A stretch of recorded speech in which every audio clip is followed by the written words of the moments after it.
Pop Quiz, Survival Edition. If you time-traveled hundreds of thousands of years back, what would be on your daily menu? Raw meat sashimi? Raw meat sashimi? Or raw meat sashimi? Don't be jealous. This wasn't some trendy paleo raw diet. It was just the only option. Catch it, eat it raw, on the spot. No sauce, no plating, no nothing. The result? The whole tribe got violently sick every few days, and the only diagnosis available was the sky gods must be in a bad mood. Meanwhile, one guy in the tribe skipped hunting, skipped foraging, and instead spent years, actual years, crouched in the woods, locked in a staring contest with 2 sticks of wood. The tribe wrote him off as unemployed deadweight. Behind his back, they had a nickname for him. The lunatic. Who could have guessed? This man, the village's most notorious slacker, would later get written into the 3 sovereigns list at number 1. I'll spoil the ending right now. This man, mocked by his entire tribe as insane, will eventually scorch out humanity's very first spark of civilization in his own palm. And that single spark will completely rewrite the destiny of Homo sapiens, turning prey who cowered from the night into a species that ruled it.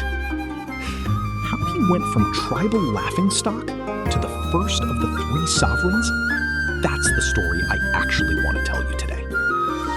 Most people assume Suiren's fire drilling was a flash of divine inspiration, but strip away the mythological filter, and it looks a lot more like a prolonged, repeatedly failed experiment gone wrong. Not so different from any R&D disaster you've heard of today. Before him, humans weren't entirely fire ignorant. Wildfires sparked by lightning on dead trees were sometimes carefully preserved, guarded in shifts, never allowed to die. But one storm, one flood, and the flame was gone. The tribe reset to 0. Back then, humans were only fire's caretakers, never its creators. What pushed him from caretaker to creator was a strain of pure, unstoppable obsession running through his bones. In modern terms, Suiren was humanity's first technology obsessive. Others survived on instinct. He insisted on surviving through observation and stubbornness. Legend says he was inspired by watching a bird peck flintwood until sparks flew. But what truly set him apart wasn't that flash of inspiration. It was the hundreds of repetitions that followed. Blistered hands, snapped sticks, a tribe that began avoiding him, convinced he'd gone mad. And that obsession traces straight back to the one concrete problem he first set out to solve. Tribespeople had eaten spoiled meat, gotten violently sick, and several children hadn't survived that winter.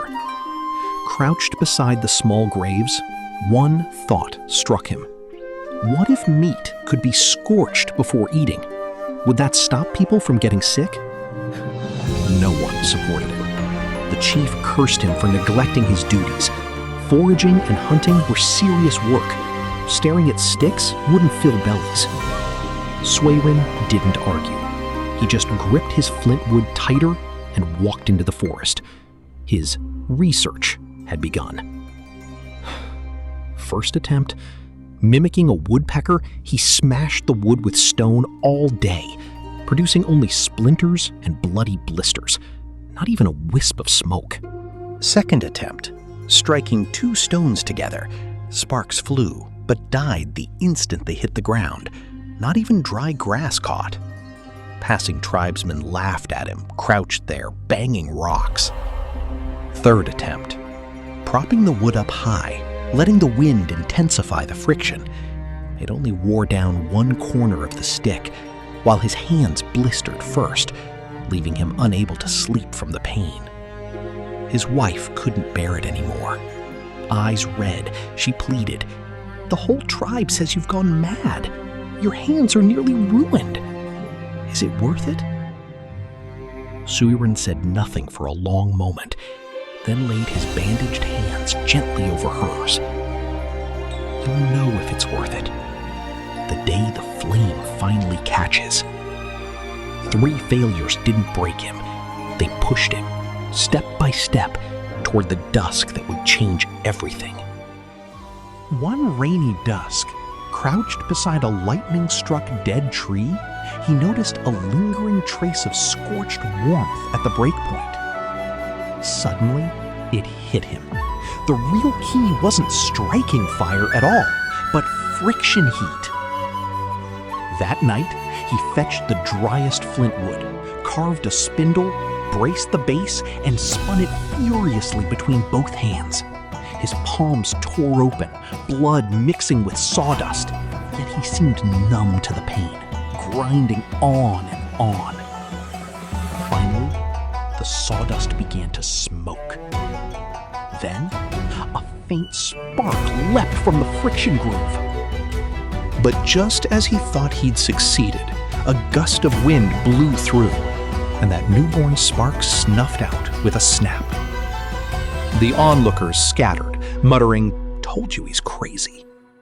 Only the kid who always squatted nearby, watching his performance, asked curiously, "Aren't you afraid your hands will just wear away?"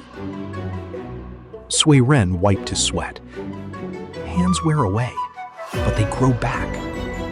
If this flame dies, it won't ever light again. That line became the tribe's running joke. Until the night, they stopped laughing. That failure clarified the real problem. A spark alone wasn't enough. He needed dry, highly flammable tinder ready in advance. He began testing dried reed fluff, bark fiber, dead grass, burning and recording each one, until he found tinder that caught at the first touch.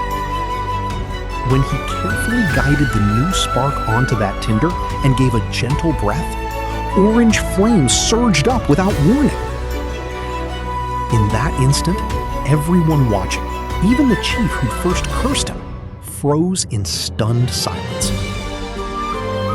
That night, the entire tribe sat around man-made fire for the first time, eating hot, fragrant cooked meat. No one got sick. Even the children cried less. Few noticed the bonfire had also driven off predators lurking in the dark. It was the soundest sleep the tribe had had in years. From that night on, humans no longer merely adapted to darkness. They learned to banish it.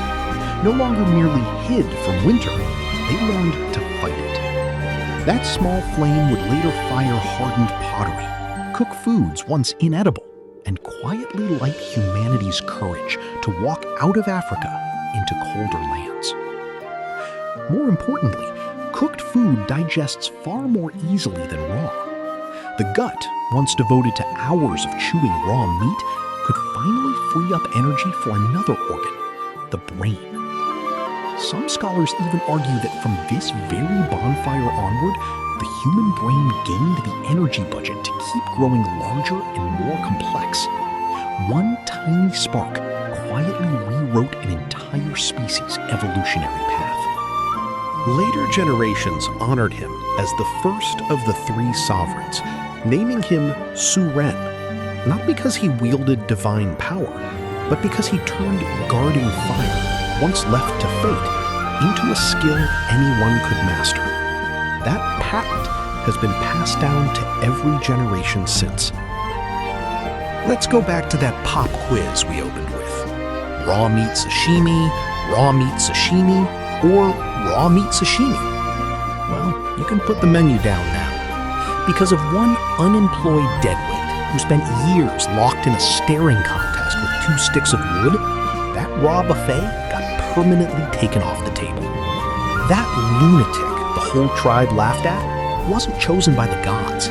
He simply held on 100 times longer than anyone else.